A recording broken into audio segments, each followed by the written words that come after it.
আজকে ওনার পক্ষ থেকে মনোনয়নপত্র জমা দিতে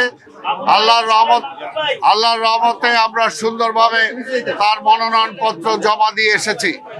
আমরা বিশ্বাস করি আগামী নির্বাচন একটি সুন্দর সুষ্ঠু নির্বাচন হবে। দীর্ঘ 17 বছর যে নির্বাচনের জন্য আমরা অপেক্ষা করেছি, দীর্ঘ 17 বছর আমাদের যে নেতাকে তারা প্রবাস জীবনে বাধ্য করেছিল, আজকে আল্লাহর রহমতে জনগণের দোয়ায় তিনি দেশে ফিরে এসেছেন। আমরা দেশবাসীকে, ঢাকা নগরবাসীকে ধন্যবাদ জানাই যে তিনি ফিরে আসার দিন যেভাবে ঢাকা নগরের সকল জনগণ ঐক্যবদ্ধভাবে তাকে স্বাগত জানিয়েছে, তাকে বরণ করে নিয়েছে, ঠিক তেমনিভাবে আগামী 12 তারিখ ফেব্রুয়ারি যে নির্বাচন, সেই নির্বাচনেও ঢাকা 17 এলাকার জনগণ স্বতঃস্ফূর্তভাবে আমাদের নেতার পক্ষে ভোট দিবে, আমরা এটা আশা করি।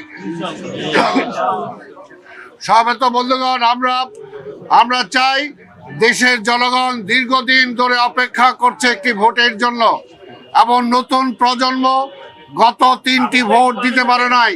তাই আজকে নতুন প্রজন্মের সকল ভোট ধানের শীষের পক্ষে হোক, এটা আমরা সবাই আশা করি। আমরা আশা করি নতুন প্রজন্মের সবাই নতুন করে জোট বেঁধে ধানের শীষের পক্ষে ভোট দিবে।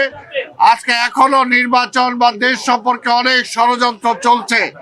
সকল ষড়যন্ত্রকে ভেদ করে আমরা বিশ্বাস করি যে একমাত্র বাংলাদেশ জাতীয়তাবাদী দল আছে, যারা এই দেশের সকল জনগণের পক্ষে কথা বলবে, সকল জাতির পক্ষে কথা বলবে, সকল ধর্ম বর্ণের পক্ষে কথা বলার একমাত্র দল হলো বাংলাদেশ জাতীয়তাবাদী দল।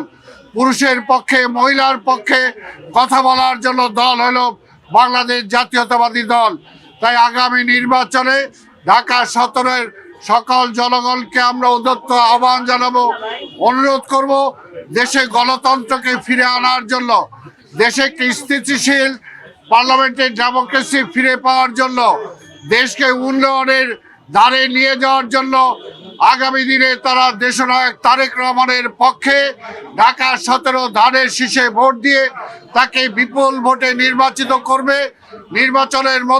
আগামী নির্বাচনের মধ্য দিয়ে তিনি সংসদ নেতা হিসাবে অবশ্যই তিনি শপথ গ্রহণ করবেন, সরকার প্রধান হিসাবে তিনি দায়িত্ব পালন করবেন। এবং তার পিতার মতো শহীদ রাষ্ট্রপতি জিয়াউর রহমান যেমনি দেশটা একটা ভঙ্গুর অবস্থায় দায়িত্ব নিয়েছিলেন, আজকেও ঠিক তেমনি একটি ভঙ্গুর অবস্থায় দেশের দায়িত্ব নিয়ে তার সুযোগ্য সন্তান হিসাবে, খালেদা জিয়ার সুযোগ্য সন্তান হিসাবে তারেক রহমান আগামী নির্বাচনে ইনশাল্লাহ সরকার প্রধান হিসাবে দায়িত্ব নিয়ে এই দেশকে সামনের দিকে এগিয়ে নিয়ে যাবেন, উন্নয়নের দিকে নিয়ে যাবেন। অর্থনৈতিক যে আজকে সমস্যা, এই অর্থনৈতিক সমস্যার সমাধান করবেন, রাজনৈতিক সমস্যার সমাধান করবেন, আন্তর্জাতিক সমস্যার সমাধানের লক্ষ্যে তিনি কাজ করবেন। আপনারা সবাই তার জন্য দোয়া করবেন, এই আশা পোষণ করে আপনাদের সবাইকে ধন্যবাদ দিয়ে আমার বক্তব্য শেষ করছি এবং আপনাদের সবাই দোয়া চাচ্ছি। খোদা হাফেজ।